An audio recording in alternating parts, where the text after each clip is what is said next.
Evet, artık torunlar dedeleriyle anlaşabiliyor. Elhamdülillah Milli Eğitim Bakanlığı'yla yapmış olduğumuz protokol çerçevesinde okullarda ve artık normalde liselere de, ilkokullara da Osmanlıca dersi girdi biliyorsunuz Türkiye'de. Şimdi ben Osmanlıca'nın ehemmiyetinden bahsedeceğim yani. Osmanlıca niçin önemli? Neden önemli? Bundan bahsedeceğiz. Önce Osmanlıca ile alakalı kısa bir bilgi vereceğiz. Ben öncelikle kendimi tanıtayım. Yusuf Adiloğlu, Hayrat Uluslararası Öğrenci Derneği de vazifeli olarak çalışıyoruz. Orada vazifemiz var. Orada yönetim kurulu üyesiyiz. Eğitimden sorumlu yönetim kurulu üyesiyiz. Ve orada yurt dışından gelen misafir kardeşlerimizle beraberiz. Uygur'dan kardeşlerimiz de var. Doğu Türkistan'dan kardeşlerimiz de var. Hep beraber onların eğitimlerini üstleniyoruz. Ve onları eğitmeye çalışıyoruz. Maddi ve manevi noktada. Sunuma baktığımız zaman sunumda ilk olarak Osmanlıcadan bahsedeceğiz. Osmanlıca nereden geliyor? İki lehçe var. Divan Lügat-ı Türk'te Kaşgarlı Mahmut bahsediyor bundan. Oğuz ve Hakaniye lehçeleri. Hakaniye lehçesi biliyorsunuz Karahanlılar döneminde kullanılan Karahanlı Türkçesi Hakaniye lehçesine giriyor. Oğuz Türkçesine de Osmanlıların kurulmasıyla Osmanlı Türkçesi yani Oğuz Türklerinin kullandığı Oğuzca'da daha sonra Osmanlılardan dolayı Osmanlı Türkçesi ismini almış. Peki, buyurun. Çabuk kaçtı şu Kaşgarlı Mahmut olan. Evet. Türkçesi. Tabii. Buyurun.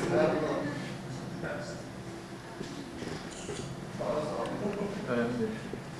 Evet. Oğuzca'dan geliyor yani. Oğuzca'dan Osmanlı Türkçesine geçmiş. Şimdi Osmanlıca niçin bu kadar önemli? Önce bir Osmanlı'ya bakmamız lazım. Osmanlı Devleti'ne bakmamız lazım. 600 senedir hüküm süren 5 milyon 200 bin metrekare üzerinde yani bu metrekare içinde 40 ülke var. 40 ülke üzerinde hüküm sürmüş bir devlet.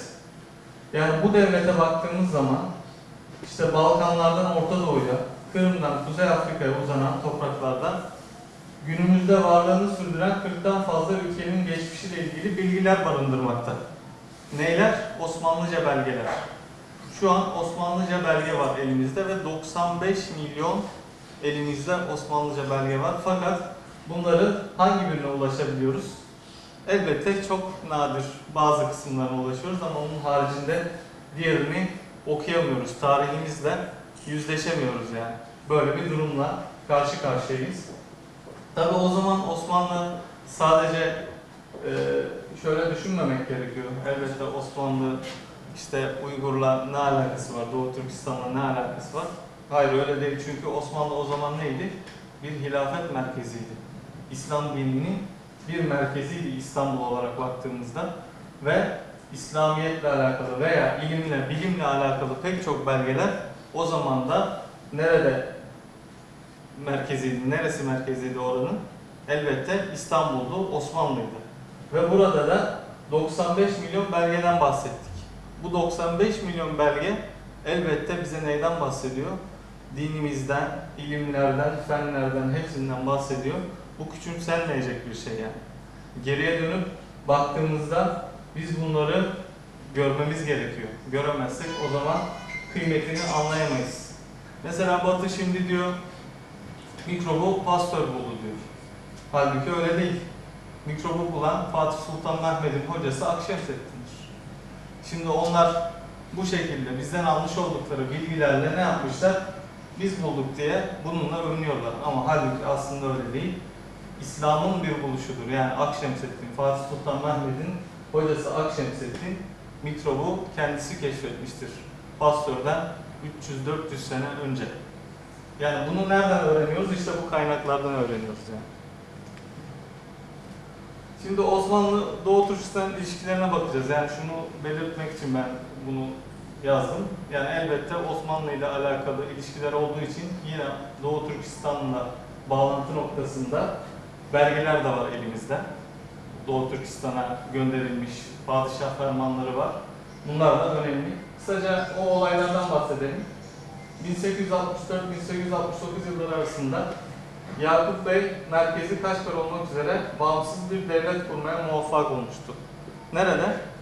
Elbette Doğu Türkistan topraklarında bir devlet kurmuş ve Yakup Bey de Abdülaziz Han'a bir heyet gönderip ona tabiyetini ne yapmış? Bildirmiş. Çünkü hilafet olduğu için ne gerekiyor? Bir tabiyet gerekiyor. Ve Sultan Abdülaziz Han da buna karşılık Doğu Türkistan'a ilim heyetleri göndermiş. Gerek askeri alanlarda olsun, gerekse normal eğitim alanında olsun heyetler göndermiştir. Ve tabii ki burada da neler vardır? Osmanlıca yazışmalar, Uygur belgeleri. Bu şekilde bizi ilgilendiren noktası açısından baktığımızda bunlar vardır. Ve Doğu Türkistanlılar da ne yapmıştır? Peki Balkan Savaşlarında İstanbul'da yaralı askerler çoktu. Osmanlı bu savaştan ne çıkmıştı? Maalesef yenik ayrılmıştı. Orada da sizler bizlere, sizler aslında siz biz yok da hepimiziz. Bunu da unutmamamız gerekiyor. Yani bu şekilde birbirimizle yardımlaşarak ne yapmışız? Bu zor zamanları atlatmışız. Hilal-i Ahmer'e yani Kızılay'a 5000 sun para verilmiş. Bu şekilde yardımlarda bulunulmuş Doğu Türkistan Türkleri noktasında. Şimdi ben bu tarihi bilgilerdi ama öncelikle şundan bahsetmek istiyorum. Dil dediğimizde aklımıza ne geliyor? Dil. Acaba bizi ne kadar ilgilendiriyor? Dil. Dil hayatımızın her yerinde. Yani dilsiz hiçbir medeniyet, hiçbir kültür olamaz. Burada tanımlar var.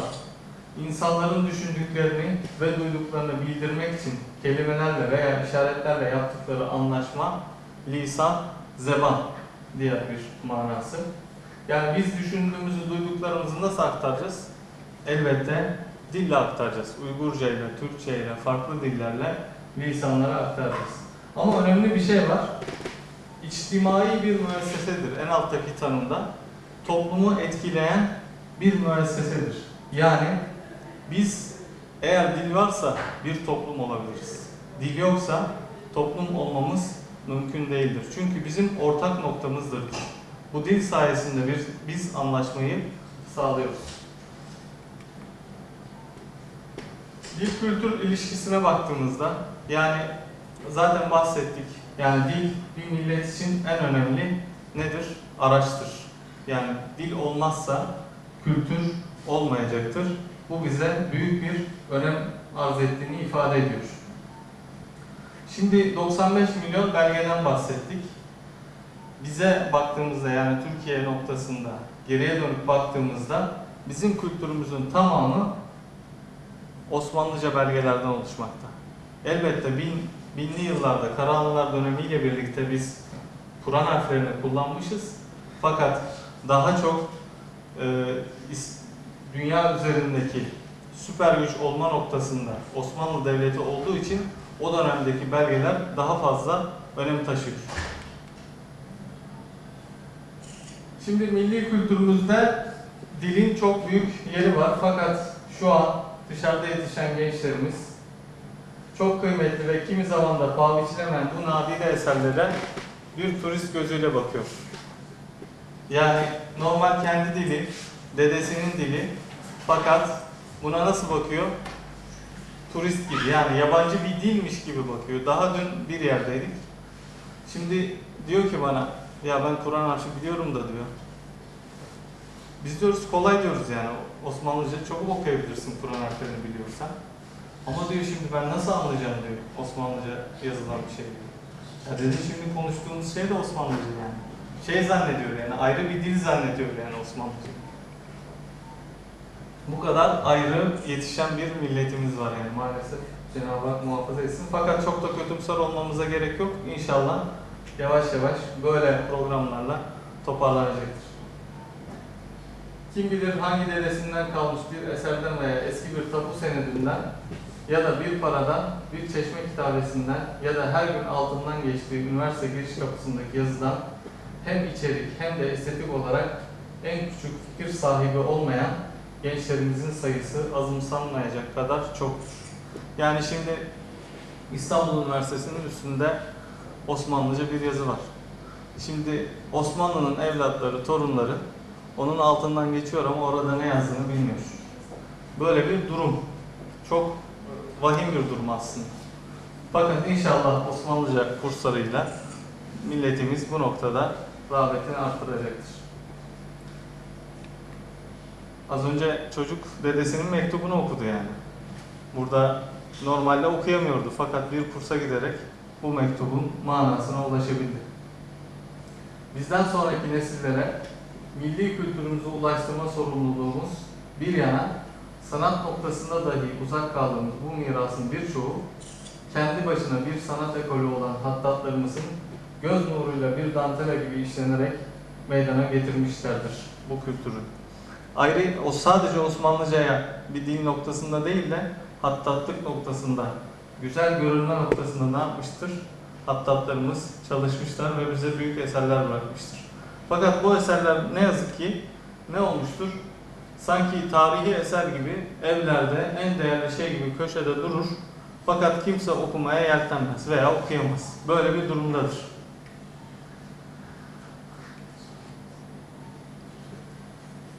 Tamamen bize ait olan ve artık günümüzde Osmanlıca olarak tabir edilen Osmanlı Türkçesini İngilizce, Arapça gibi yabancı bir dil zannedenlerin sayısı maalesef hiç de az değildir. Yani az önce dün karşılaştığımız o arkadaş gibi, yani ne zannediyor? Osmanlıcayı bir İngilizce zannediyor, bir Arapça zannediyor. Halbuki nasıl Uygur Türkçesi bu şekilde yazılıyor ve manasını siz biliyorsunuz. Maalesef bizim üzerimizde oynanan oyunlar yüzünden bu alfabe kaldırılmış ve geçmişle olan bağlarımız koparılmaya çalışılmış. İşte bu yüzden de bu başarılı olmuş, maalesef başarılı olmuş yani. Bu gençler ne yapıyor? Artık Osmanlıcayı farklı bir dil gibi algılıyorlar. Ama halbuki öyle değil yani. Osmanlıca kendi dilimiz. Siz de anlıyorsunuz, biz de anlıyoruz. Siz de anlayacaksınız yani, çok zor bir şey değil. Zaten ben şu an Türkçe konuşuyorum. Beni anladığınız için Osmanlıcayı da biliyorsunuz demektir yani. Evet. İşte bazı belgeler yurt dışına çıkarılmamış. Bunlar muhafaza edilmiş. Fakat bu belgelerin üzerinde de ne yazık ki kendimiz çalışmalar yapmıyoruz. Dışarıdan gelen bazı öğrenciler, yüksek lisans öğrencileri, doktor öğrencileri ne yapıyor? Çalışmalar yapıyor. Kendi tarihleri hakkında bilgiler alıyorlar. Ama yani şöyle tam da kötümser bir hava olmasın. Elbette kendi talebelerimiz de var, kendi öğrencilerimiz de var. Bu noktada yüksek lisans doktora yapıyorlar. Fakat bizim bu konuya daha çok ehemmiyet vermemiz gerekiyor. Mesela ben geçenlerde İstanbul Üniversitesi ve Dilmer'le ortaklaşa düzenlenen bir sertifika programına katıldım. Yabancılara Türkçe öğretme programı. Burada Lehistan'dan yani Polonya'da bir kişi vardı. Niçin dedim yani Türkçe için geldin? Şu an yüksek lisans yapıyoruz Türkçe alanında. Yani bizim orada diyor çok Osmanlı belgeleri var diyor. Ben onları okumak için bunu bir liseden beri amaç edindim ve buraya geldim. Bu yüzden buradayım diyor. Bizim de bunun farkında olmamız gerekiyor yani. Günümüz gençliğinin hissesine dedelerinin birkaç bin sene önce yazdıklarını okuyup anlayan diğer milletlere imrenmek mi düşüyor? Yani onlara bakıp vay be ne güzel eserler yazmışlar ve onlar da o eserleri kendi dillerinde okuyor demek mi düşüyor veya aynı eserleri biz kendi yazımızla okuyabilir miyiz? Bunu düşünmemiz gerekiyor.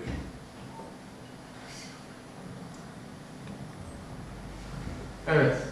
Az önce söyledim, o arkadaş Polonya'dan geldi. Araştırmasını yapıyor. Osmanlıcayı araştırıyor. İşte kendi ülkeleri hakkında bilgiler elde ediyor. Az önce vermiş olduğum örnek gibi Akşemseddin Hazretleri'nin mikrobu bulduğunu aslında belki pek çoğumuz bilmiyor. Daha çok pastör diyoruz. Ama bu adamlar işte öğreniyorlar. Kendi kültürlerinin payıymış gibi ne yapıyorlar? Ülkelere satıyorlar yani maalesef. Peki bugün Osmanlıcayı öğrenmek, öz yurdunda kendi kültürüne yabancı kalmış bir neslin vicdan muhasebesinde ecdadına ve tarihine karşı vadesi çoktan dolmuş bir fikir borcumuz. Bu bizim fikir borcumuz. Neden dersek, çünkü öyle bir oyun oynanmış ki bir inkılap ile, harf inkılabı ile harfler kaldırılmış, değiştirilmiş. Bir gecede bir insan alimken cahil olmuş. Yani ve ondan sonra o kadar çok oyunlar yapılmış ki tarih kitapları, edebiyat kitapları yalan yanlış tarihlerle doldurulup bizim önümüze sunulmuş. Ve 70-80 senedir yetişen nesil yanlış bilgilerle yetişiyor. İşte bu noktada baktığımız zaman önem ortaya çıkıyor. Yani doğruyu öğrenmek için ne yapmamız gerekiyor? Bu şekilde Osmanlıcayı öğrenip kendi metinlerinden okumamız gerekiyor, yani ilimleri.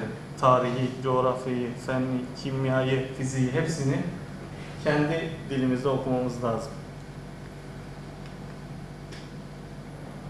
Peki münevverler ne diyor? Yani toplumun önde gelenleri Osmanlıca hakkında ne demiş, neler diyorlar?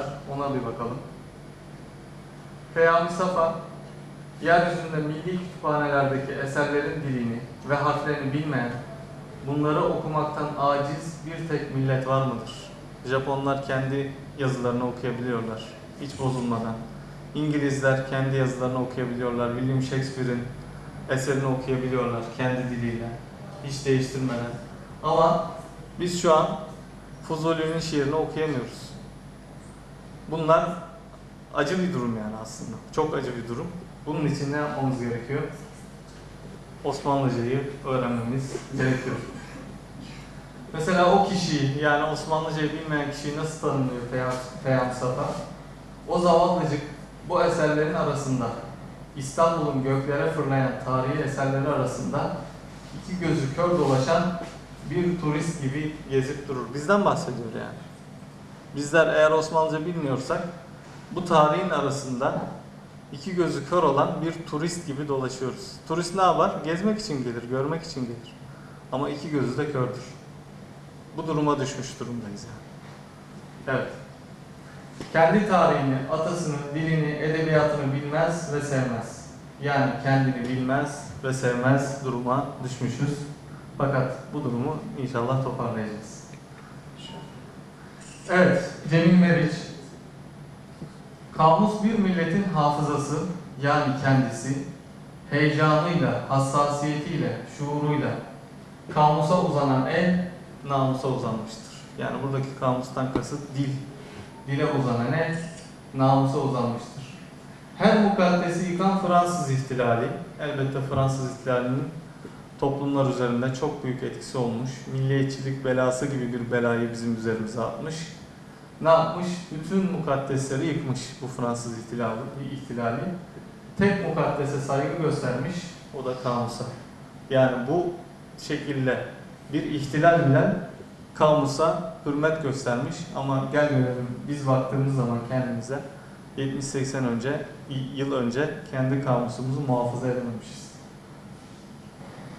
Heyhat, batıda cinnet bile terbiye ediliyor.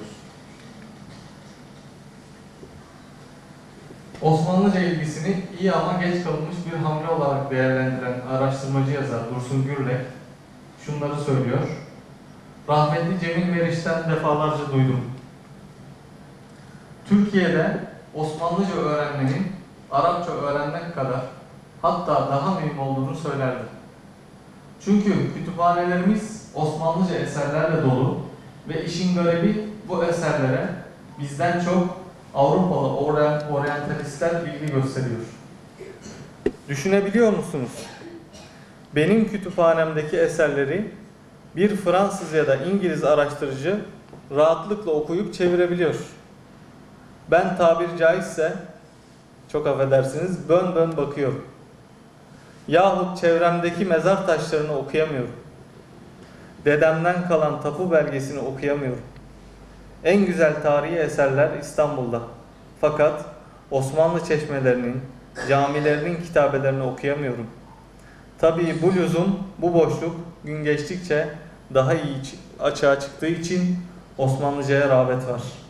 Kanaatim odur ki rağbet artacak, ki nitekim öyle olmuş. Cemil Meriç vefat etti biliyorsunuz. Onun ileri görüşlülüğü bunu ortaya çıkarmış. Rağbet artıyor ve artacaktır diye. Atilla İlhan'ın yine bu noktadaki beyanatı, Türklerin yüzyıllar boyunca geliştirdikleri özgün bir dildir Osmanlıca. Arapçadan da Farsçadan da yararlanmış ama ikisi de olmamış. Yani Arapçada değil, Farsçada değil. Türkçeliğini muhafaza etmiş. Yeni Türk kuşakları Osmanlı Türkçesini anlayabilmelidirler ki gelecekle geçmiş arasındaki köprüyü sağlam kurabilsinler. Şimdi geçenlerde bir video izledim. Videoda çocuğa doğumunu soruyor. Senin tevellüdün kaç diyor. Tevellüt doğumu oluyor. Senin tevellüdün kaç diyor. Cevap veremiyor. Tevellüdü bilmiyor yani. Neden? Çünkü daha yeni yetişmiş bu çocuk. Osmanlıca ile bağlantısı yok. Osmanlıca aslında bir Türkçe. Daha kendi dilini anlayamıyor. O kadar uzaklaştırılmışız yani. Bu noktada da bize düşen Osmanlı Türkçesini öğrenmektir. Yine İlber Ortaylı, biliyorsunuz Profesör Doktor İlber Ortaylı, bugün Türkiye'de bir münevverin Osmanlıca okumayı bilmesi lazım. Atla deve değil. O kadar zor bir şey değil. Birazdan göreceğiz örnekleriyle. Osmanlıca öyle Fransızca ve Rusça gibi ayrı dil olarak anlaşılamaz. Arap harfleriyle yazılan bir Türkçedir. Her dil asırdan asıra bazı değişiklikler geçirir. Ama bu durum ayrı bir dilden söz etmeyi gerektirmez. Nihayet anneannemizle dedemizin mektuplaşma dilidir. Çok da yabancı değildir aslında. Yine Murat Bardakçı, tarihçi biliyorsunuz. Türkiye'de entelektüelliğin şartı Osmanlıca bilmektir. Biz de kendi kültürünü bilmez, İngilizceden okumaya çalışır. Bizde kendi kültürünü bilmez, İngilizceden okumaya çalışır. Kendi kültürünü araştırmaz ama İngilizceden kendi kültürünü okumaya çalışır. Böyle bir durum var. Batı'yı bilmez, sadece kafa çekip ahkam keser. Ben şunu söylüyorum. Türkiye'de Osmanlıca bilmeyen entelektüeller cahildir. 1928 öncesi yazılmış şeyleri okuyamıyorsanız eğer, hiç okur yazarım diye geçinmeyin. Bugün bir İngiliz entelektüeli Shakespeare'i, Shelley'i okur, bilir. Bizimkiler Nedim'i, Fuzuli'yi anlamaz. Şeyh Galip'i utanmadan İngilizcesinden okurlar. Birçok tarih kitabı hala Osmanlıcadır bizde. Kendi kültürünü bilmeyen entelektüel olamaz. Bizim de kültürümüz nedir aslında? Osmanlı'dır yani. 700-800 yıllık bir kültürümüz var. Şimdi 70-80 senelik oluşan batıya yönelik bir kültür bizim kültürümüz olamaz hiçbir zaman için. Bu noktada ne yapmamız gerekiyor? Önem vermemiz gerekiyor Osmanlıca'ya. Evet, Hamza Zülfikar'ın Osmanlı İmparatorluğu zamanında kullanılan dil şüphe yok ki Türkçeydi. İçinden fazlasıyla Arapça ve Farsça kelime bulunmasına rağmen cümle yapısı Türkçeydi. Bugün de anlaşılabilen ve sade bir Türkçe ile yazılmış olan metinleri gözden uzak tutmamalıyız. Şimdi şöyle düşünmememiz lazım. Yani Türkçe bozuluyor, Türkçe gidiyor. Hayır, Türkçe yeni kelimeler kazanıyor aslında. Şimdi Osmanlıca'ya baktığımızda sünnet kelimesini biliyoruz. Sünnet. Sünnet kelimesini biz nasıl Türkçeleştirmişiz? Sünnetlemek demişiz. Yani yemeği tamamen bitirmek demişiz. Bu artık Türkçe'ye geçen bir kelime olmuş. Hani bazı insanlar milliyetçi oluyor, artık Türkçe elden gidiyor, şöyledir, böyledir diyorlar ama bize bir kelime kazandırmış. Ne kadar çok kelime varsa bizim hayal dünyamız, fikrimiz o kadar geniş olacaktır yani. Ama ne kadar çok kısarsak o zaman fakir bir kültür oluşmuş olur. Şu anki Batı kültürüne özenen kültürümüz, şu an 70-80 yıllık kültür budur yani. Maalesef gençlerimiz "Ne haber birader?" diyor. "Nasılsın, iyi misin?" Bu şekilde konuşuyor. Sadece konuşması bu oluyor yani. Ama Osmanlı'ya baktığımızda belki o gençlerin konuşmalarını görsek aralarında farklar olduğunu elbette göreceğiz yani. Yine Mehmet Şevket Eygi, vasıflı insan olmak isteyen her Türk genç mutlaka ve mutlaka zengin, edebi, yazılı Türkçeyi, Yani Osmanlıcayı iyi derecede öğrenmekle mükelleftir. Bu da bizim diğer bir mükellefiyetimiz. Aynı helal gıda gibi bu noktada da çalışmalarımızı yapmamız gerekiyor. Servet Kabaklı yine edebiyatçı. Daha önce kullanılmış olan aşikar, bedihi, dekolte, münhal, müstehcen, vazı, bariz gibi 12 kelimenin bir tek açık kelimesiyle karşılanması dilde nasıl bir kavram kargaşasına yol açar. Şimdi bu kadar kelime sadece açık kelimesiyle karşılıyorsunuz. O zaman ne yapıyorsunuz? Dili katletmiş oluyorsunuz yani. Şimdi bir yerde elbette bir kelime açık kelimesi doğru manada kullanılabilir. Ama ikinci bir yerde kullandığımızda açık tam onun karşılığını vermeyecektir. Evet. Nüanslar nasıl kaybolur ve bu müdahale dili nasıl fakirleştirir düşünülmeye değer. Bu pek çok misalden bir tanesidir. Evet, bu sadece bir örnek. Çok var bu şekilde örnekler. Bunlar münevverlerin görüşüydü. Osmanlı'dan bahsettik. Osmanlı Türkçesinin öneminden bahsettik. Şimdi de bir tane daha slaytımız var. Ondan sonra Osmanlıca'ya bakacağız. Picasso da şunu söylemiş. Benim resimde varmak istediğim son noktayı İslam yazısı çoktan bulmuş. Yani Kur'an harfleri, Osmanlıca'nın Osmanlı'nın kullanmış olduğu Kur'an harfleri, Picasso biliyorsunuz meşhur bir ressam ama Osmanlı yazısı onun eserlerinden daha önemli. Kur'an yazısı onun eserlerinden daha önemli. Daha güzel bir durumda yani. Kendi bunu ne yapıyor? Anlatıyor, kendi söylüyor. Şimdi bunlar kitabi bilgiler, yani şeylere baktık, araştırdık, bu şekilde bulduk. Fakat şimdi Osmanlıca'ya kısa bir giriş yapalım. Çok zor olmadığını zaten siz de öğreneceksiniz. Zaten burada aynı Osmanlıca, hiç farkı yok. Birkaç farklılıklar var. Onlara bir değinelim isterseniz.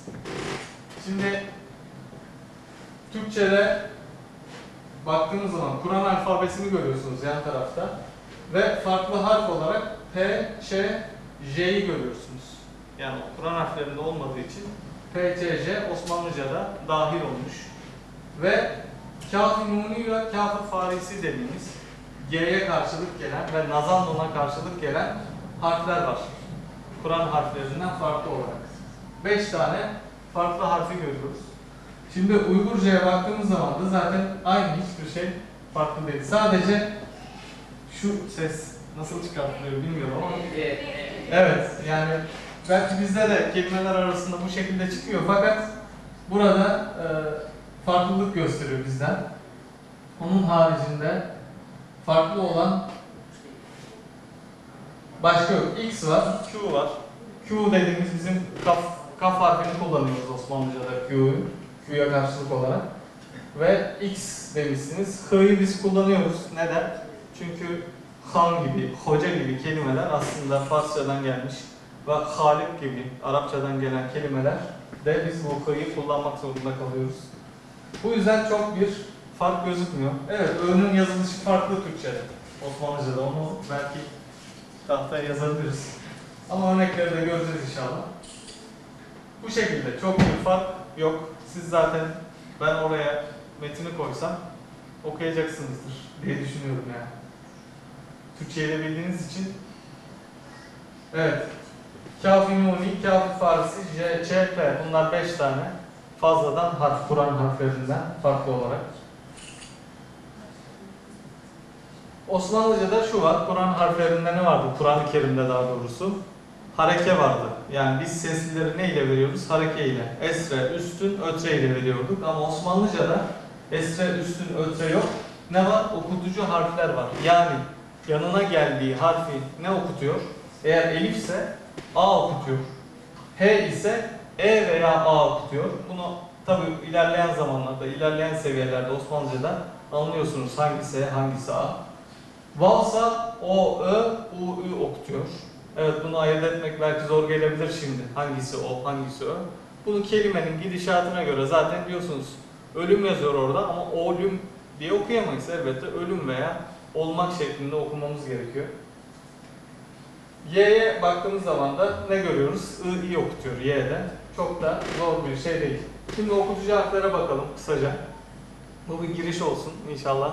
Sizler de daha sonra kurslara devam edersiniz. Zaten Abdülaziz hocamla konuştuk. Yer tahsisi noktasında söz verdi. Biz de hoca tahsisi noktasında sözümüzü verdik.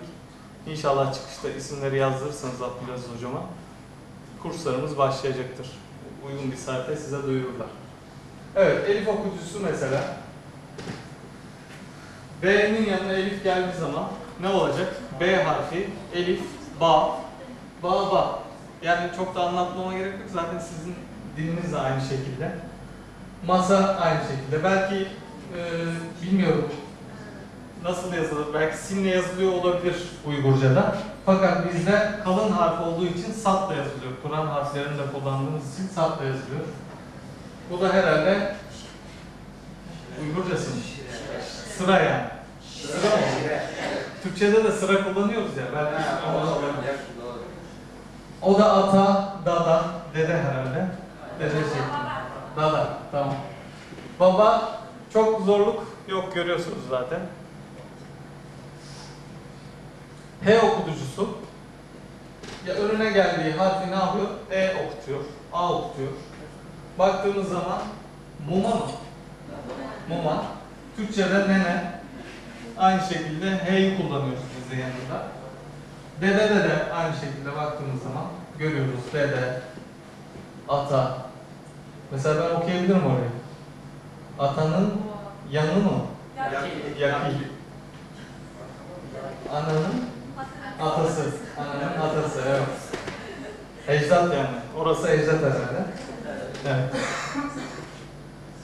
Fark yok yani. Evet. Okutucu harfler. Vava baktığımız zaman o 4 tane sesli harfi karşılıyor. Türkçe'de 8 tane sesli harf var. Vav harfi de 4 tane sesliyi karşılıyor. O, Ö, U, Ü. Nasıl ayırt ediyoruz? Dediğim gibi o cümlede kelimenin gidişatına göre oradan ayırt edebiliyoruz. Zaten belli bir süre sonra alışkanlık oluyor. Kuzu soru örneklerinde olduğu gibi. Evet. Kuza. Sual. Sual, koza. Sual de Arapçadan geçmiş tahminleri. Evet. Y okutucusu da I'yi okutmuş. Yani sonuna geldiği harfi I veya I diye okutuyor. Sıvı, suyuk herhalde. Kivi bulamadım. Kivi meyvesi. Onu bulamadım. Burada da kolaylığını görüyoruz zaten. Elbette ince nüanslar var, ayrıntılar var. Fakat giriş olarak çok kolay. O ayrıntılar da tahminimce sizin dilinizde de o ayrıntılar olduğu için çok zorlanmayacaksınız yani bu noktada. Bir tane şiirinizden alıntı yaptım. Kurtuluş yoluyla herhalde değil mi? Kurtuluş yoluyla. Yazıyor zaten altta Latince şeklinde. Sudek aktı bizim ganimiz. Sen üçün ey yurdimiz, bolsun fida bu canimiz. Peki, canimiz yazmış ama canımız mı? Canımız. Evet. Aynı Osmanlıca yan tarafta, yani Türkçe olarak düşündüğümüzde, Uygurca değil de, kurtuluş yolunda su gibi aktı bizim kanımız. Sen için ey yurdumuz, feda olsun bu canımız. Yani elbette kelime farklılıkları var. Olacaktır. Olmayacak diye bir şey yok. Özbekçe'de de var, Kırgızca'da da var, Uygurca'da da var. Ama farklı bir dil değil yani. Bizim dilimiz. Farklı bir şey değil. Ya Çağımız olmuş. yani ben bunu alıntı yaptım da. Bu fotoğraf yani. Evet. Yani bizi küçükken hep korkuttular yani. Çok zordur, şöyledir, böyledir. Biz liseden beri biliyoruz fakat lisede de okula gittiğimizde hocaya işte şöyle bir şey var hocam, Kur'an harfleri olduğu için hemen karşı çıkardı. Hayır olmaz, çok zor. Çok şey yapmayın, uğraşmayın, ilgilenmeyin. Böyle yetiştirilmiş bir millet olduk maalesef son 60-70 yıl için diyorum. Ama öncesi için elhamdülillah bir sıkıntımız yok. Evet, bu da örnekti. Birkaç meşhur söz var. Dilimin sınırları dünyamın sınırlarıdır. Yani sen ne kadar çok dilini öğrenirsen o zaman senin dünyan genişleyecek veya devletin genişleyecek. Osmanlı Devleti'nde olduğu gibi. Sınırları genişletmek için de Osmanlıca diyoruz. Bu bizim bir vazifemiz. Mevlana'dan bir söz. Dün düğünde kaldı cancağızım. Bugün yeni şeyler söylemek lazım. Evet. Yeni şeyler söylemek için de Osmanlıca diyoruz. Evet, 70-80 sene belki bu ülkede sıkıntı çektik ama artık yeni şeyler söyleme zamanı. Eskiye dönüp yeni şeyler söyleme zamanı. Evet, çünkü Mevlana'nın satırlarını elbette Farsça fakat Fuzuli'yi okuyabiliriz, Nedim'i okuyabiliriz, türlü türlü şairleri artık kendi dilimizden okuyabiliriz Osmanlıcayı öğrendiğimizde. Peki Osmanlıcanın vazifesi ne olacaktır? Geçmiş kuşakla gelecek kuşağı birbirine bağlayacaktır. Türk kuşakları Osmanlı Türkçesini anlayabilmelidirler ki gelecekle geçmiş arasındaki köprüyü sağlam kurabilsinler. Bugün İstanbul Boğazı Köprüsü olmadığını düşündüğünüz zaman ne oluyor? Karşıya geçmek için Marmara'da. Onu da düşünmeyin. O da yok.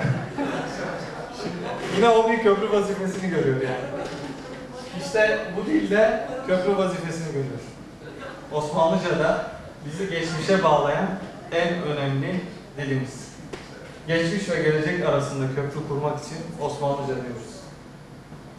Yine İlber Ortaylı az önce bahsetmiştik. Münevver olabilmek için Osmanlıca diyoruz.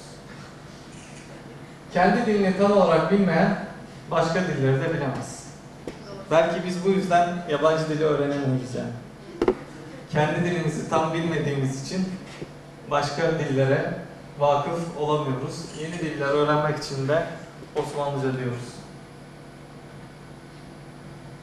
Yine Hüseyin Saadettin Aral, herhalde münevver bir insanın ana dilinden en az 30.000 kelime bilmesini zaruri bulurum. Peki sizce şu an bir kişi kaç kelimeyle konuşuyordur günlük? Çok söylediniz ya, 2000 de çok. 300 ila 500 arası. 300 ila 500 arasında. Yani normal dışarıda biriyle konuştuğumuz zaman bu standarttır yani 300-500 şu an. Bu da aslında bizim kültürümüzden ne kadar uzak olduğumuzu gösteriyor. Osmanlı'da böyle değildi işte. Az önce bir tane örnek verdik ya, açık kelimesini birden çok kelime karşılıyordu ve bu da bizim kelime hazinemizi arttırıyordu. Fakat şu an dışarıda insanlar 300 ila 500 kelime arasında konuşuyor. Fakat Hüseyin Saadettin Aral ne diyor? 30.000 kelime diyor. Yani eğer biz 30.000 kelimeyle konuşursak o zaman biz münevver olacağız. İnşallah olacak. Yani zor bir şey değil. Çalışınca olur. Niye olmasın? Kelime hazinemize kavuşmak için diyoruz yani kavuşmak bizim elimizden çıkmış. Tekrar onu almak için kullanırız bunu. Tekrardan buna kavuşmak için Osmanlıca diyoruz. Ve bir örnek İngilizceden ve Türkçeden. Şimdi orada my crown is called content crown diye devam ediyor. Yani William Shakespeare'dan bir alıntı. Bunu İngiliz okuyabiliyor. Belki bazı mana farklılıkları olabilir ama anlıyor. Ne dediğini anlıyor. Ama şimdi biz dışarıda bir türkü çağırdığımızda, türkü öğrenciyi, işte onu okumaya çalışacak. Daha da okuyamıyor yani.